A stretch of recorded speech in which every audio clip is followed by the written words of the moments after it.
Hey traders, Park again. Today I'll be reintroducing you to the divergence zone indicator. If you notice, the same thing I did from one of my other videos that I did to the fractal supply demand indicator. I did the same thing, except for now you have this risk reward or target indicator built into it. So as you can see, this candle, gotta give Thinkorswim a second. This candle right here broke below the bearish divergence line. Well, no, the bullish divergence line right here. And it created this line right here. This line is your decision line. So this will be your decision line here. And this will be 2 ATRs away from the decision line. And this will be 1 ATR for your stop away from the decision line. So if you got stopped out of the trade. This is Lucid, and they're doing their earnings today, and that's why the stock just completely broke down. But I wanted to use it as an example because once the stock or the numbers actually came out, it fell directly to this big area of bullish divergence down here. And look at it; it hit the target right on the money. So this is very useful. And that's why I put the targets in there. I also have that anchor view out for the breaks, and this cyan line is one of the breaks above the bearish divergence. And you also got these cyan dots, and you have the magenta dots as well for bearish divergences. And the magenta line here is just a break. The start of new divergence, bullish divergence would be a cyan cloud, and the start of a new bearish divergence would be a magenta cloud. You have your stop, as you can see right here. It actually broke above the bearish divergence line, and it actually did give you a target. But as soon as news came out, it broke down, and that's where you have the label says break down. And like I said before, this would be your decision line, whether you take the trade or not. And it hit right on the money. I actually added in a couple more clouds as well. The old one you got 10 today. You get no, the old one you had 20. So actually you have 30 now. And I'm gonna push it to a higher time frame so we can have a better look at things. So these blue ones are past areas of bullish divergence. The pink ones will be past areas of bearish divergence. And actually on the 15-minute, this indicator is usually used on a higher time frame, but you can use it. I would say best to use not use it under 5 minutes, but on the higher time frames it does great. It broke through that target when it had its first breakdown as well. It had another breakdown, and it should have created another target, or it's waiting for that candle to end actually. So this is the indicator. If you're unfamiliar with bullish and bearish divergence, go to Investopedia and they'll explain bullish and bearish divergence to you. But the indicator I'm using is just price. If, like I said before, if you haven't watched the first video, I'm using the closing and the low, closing price, the high and the low. So anytime price makes a new high, but a lower close, we consider bearish divergence. Anytime price makes a lower low and a higher close, will make a bullish divergence. And that's exactly what happened. Right now I don't have volume showing, and that'll probably be one of the things you want to have on as well, or you can get one of my volume indicators, and you can see right here this volume is not as much as the previous volume nor the ones preceding it. But if you wanted to see the one with my actual volume, so we'll just go VSA, and we will do the VSA 2.0, and I'm gonna just hide it, get it out of the way, but I want the candlesticks to actually change color to show you the significance of it. It's plotting to the left, and I'm going to get rid of volume. Okay, coming back to this candle, when you actually looked at the way Thinkorswim puts out a red candle or a green candle, it only shows if that candle, if the closing price is above the opening price, that candle will be green. But if the closing price is below the opening price, that candle will be red. This volume indicator actually goes in accordance with what I showed you in my last video on the premium version of the fractal supply demand indicator. And that's what it's doing. It's showing you it's more buying than selling on this actual candle. Even though in reality, yeah, it's a red candle, but it's more buying than selling. And that's where you get that pressure to push it above. And the different colors are just showing you the averages of a volume in accordance. And this yellow candle is a huge volume candle where people just completely sold out. And you look right here, excuse me, this candle fell into this bullish divergence area, and it found support in this area. And as you can see, this candle is being absorbed all the way back up. It may have started off red or another color, but right now it's green, which showing that buyers stepped in. Whatever news is going on right now with Lucid production, and for me, I would say once this candle ended, you can maybe say this is somewhat of a candle, hammer candle, even though it has this top right here. But you would look for a break above this for entry. So let's go back down to that 10-minute time frame. And you can look right here, found another area of bullish divergence. And the volume is showing you everything. You had all these buyers coming in at the end, and then you had this seller. But even though on the 5-minute it's showing this less volume than the previous candles. So it wasn't much selling after hours. So we'll push it back to the 15 and look at it again.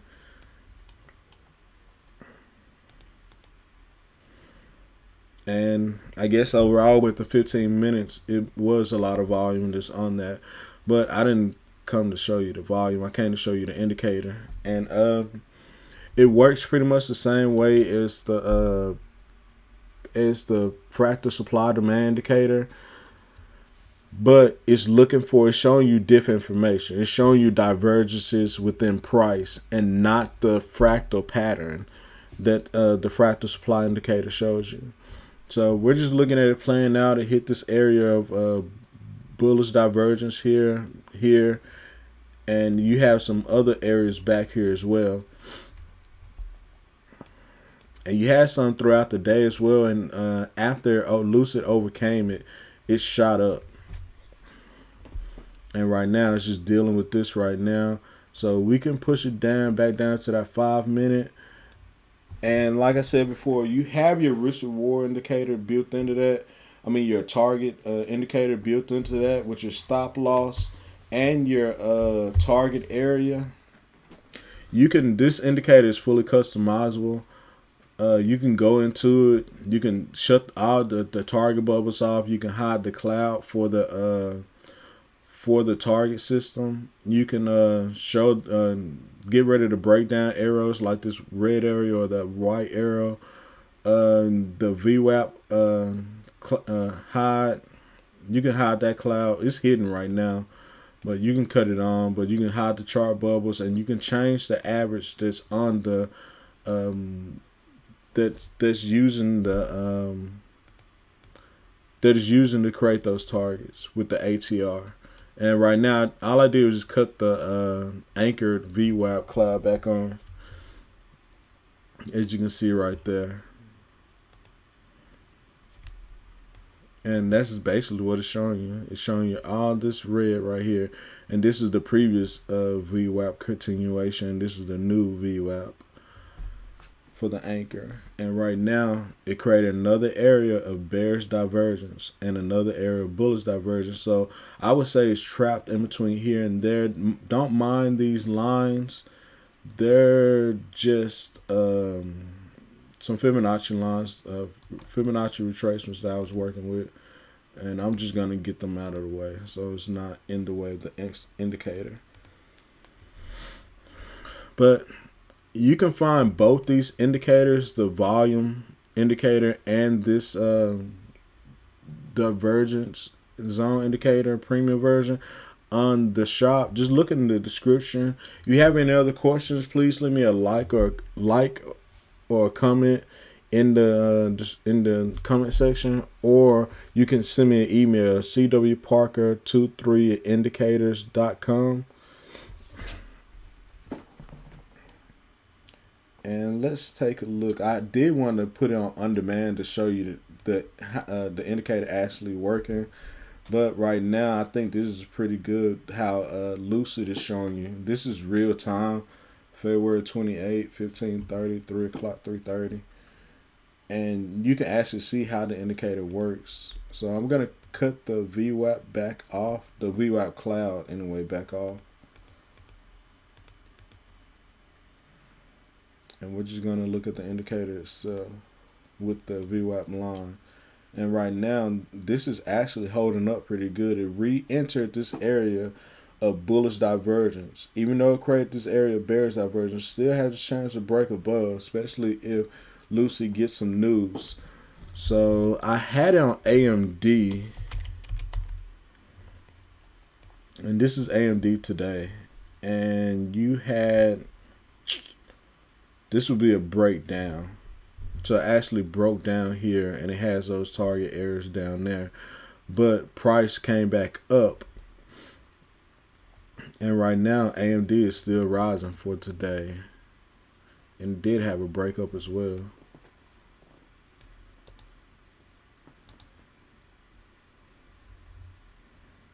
So I wanted to show you actually working. So any of you familiar with my work, this is the on-demand feature for Thinkorswim. I'm going to push it forward. I'm going to push it down to a tick chart, and you can actually see the indicator working, or see it working around with price. And it just takes a second for the on-demand feature to catch up.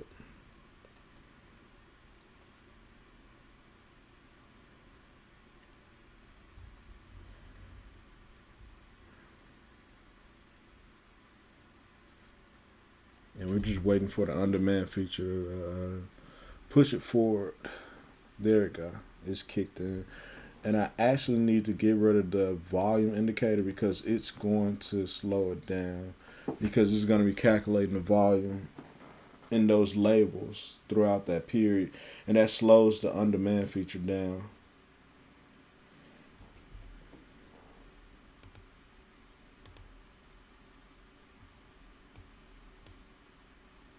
Come on, Thinkorswim. So let's push it back to 1 minute. We're trying to force it to play out. And I'm doing this video during live, well, really after hours, so I was hoping that this feature actually worked better.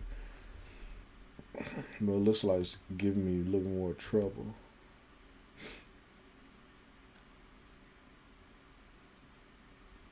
So let's get out of it and go back to AMD on today's data. Come on, Thinkorswim. Oh, this is one of the things that sucks. Here we go. Alright, it's back on. But this is AMD. Even when it fell through everything, I went back today because obviously the on-demand is not really functioning well right now. But on a 5 minute, it found those areas of divergence, and even though it broke through that bullish area of divergence, it came into this area of bearish divergence, couldn't overcome it, came down to this area, created another area of bullish divergence here, and it came all the way from over here, and it fell here, and it reverses path. And those areas probably coming from way over here, this area right here.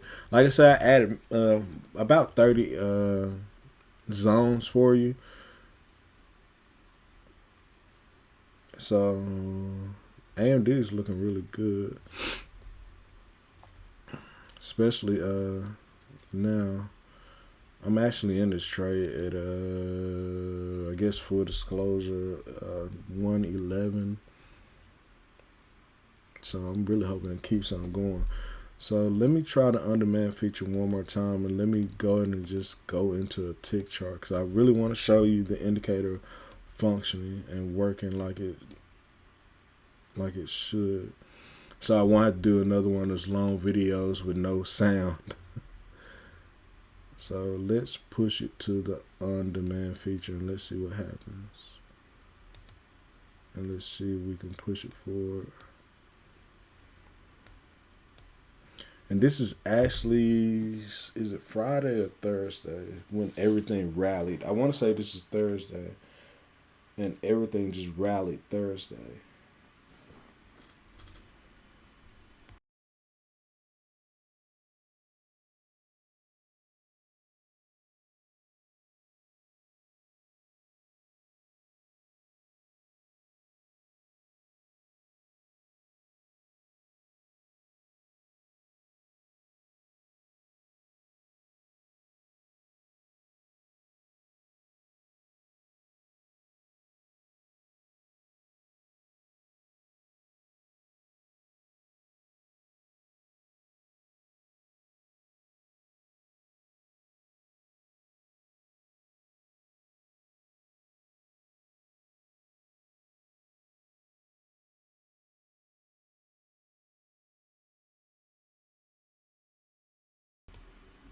It looks like the on-demand feature is still not going to work for Thinkorswim. So maybe later on, when it is working, I'll do a separate video with the indicator actually working from AMD's Thursday price action.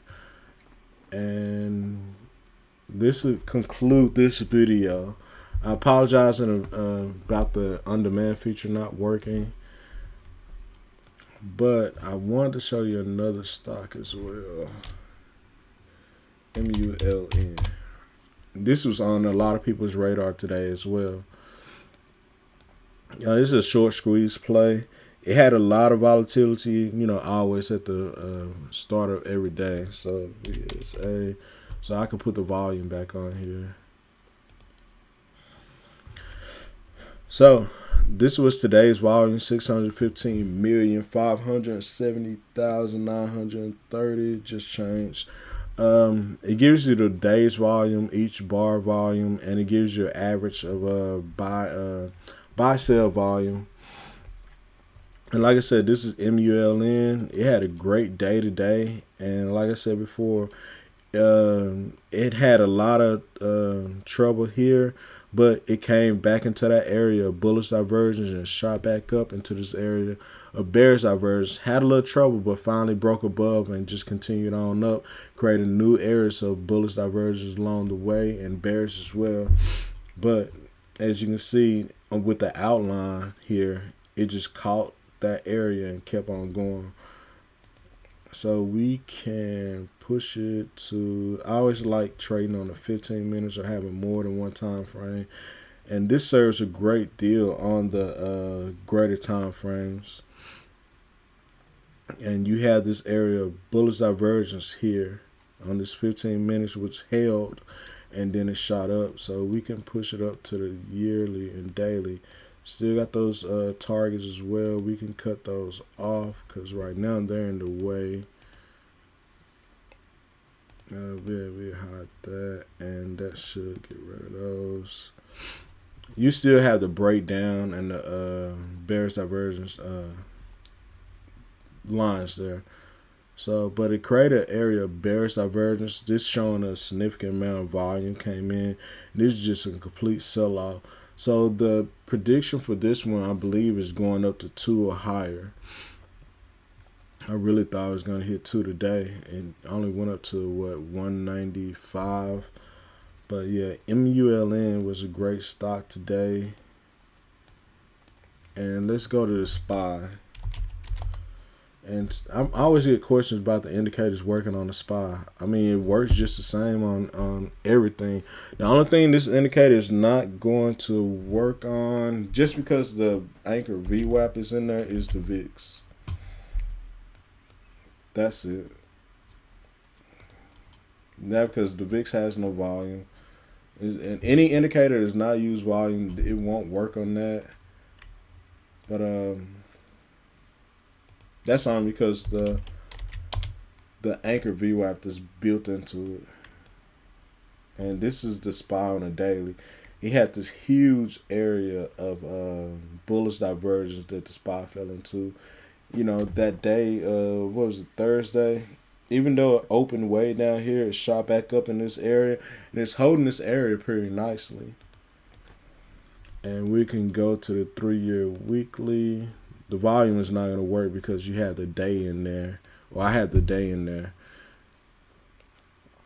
And I explained about that in another video about those labels. But if you put the labels actually in the indicator, which is why I separate them, it's not going to show anything on a higher time frame like a weekly or monthly. But on a daily, it works just fine. And this is the weekly chart for the SPY with the indicator on it.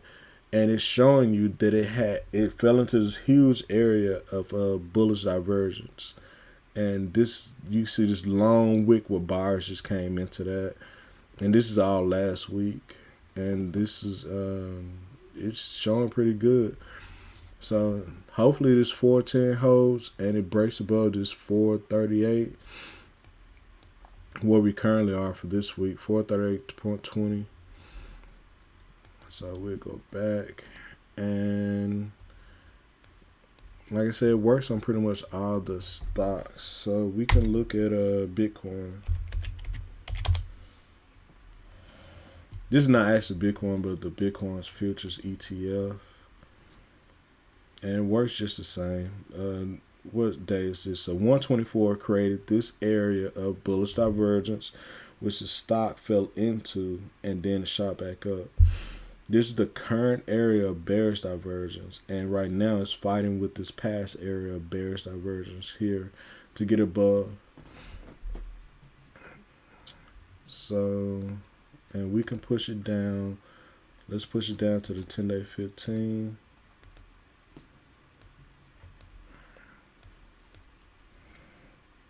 And there you have it. These areas of divergences. And Bitcoin has continued to rally after hours. And really just rallied all day today and got up to 41.94 or a little higher than that. So let's push it down to a lower time frame. I'm doing this because the on-demand feature didn't work. So I really want you to be able to really get a better understanding or grasp on the indicator. I'll explain to you how I was using if a candlestick creates a new high but a lower close, we consider bearish divergence. If the candlestick makes a higher close with a lower low, it's bullish divergence. And what is really just showing you areas where zones where buyers are stepping in. And I really appreciate you guys watching this video, taking the time to listen to what I had to say. And let's PLTR, Palantir. Pretty sure mostly everybody's familiar with this stock. This is, don't pay attention to that big gray box. It's one of the areas of supply and demand that created.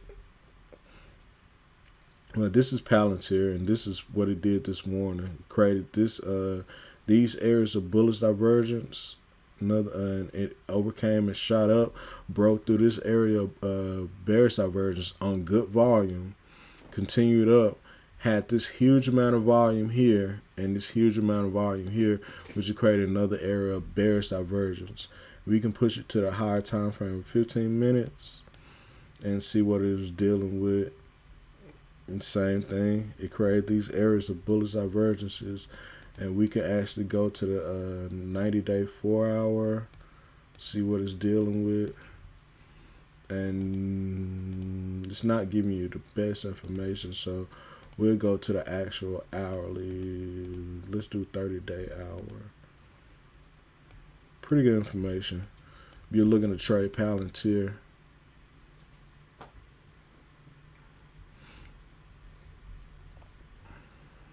But that's all the indicator does, to give you suggested targets. I'm not legal. I'm not a financial advisor or anything. This information is just for education or entertainment. For disclosure, any risk taken is assumed by the actual individual trading with the indicator. Now I'm just looking at Palantir now, but yeah, this is to be the end of the video. I appreciate you guys watching. Like I said, please, if you haven't already liked and subscribed, please do so. And if you have any feedback, positive feedback, please leave me a note or something in the comment section. And if you have any questions, feel free to reach out in the comment section or through email, cwparker23indicators@yahoo.com. Y'all have a great day. Enjoy trading.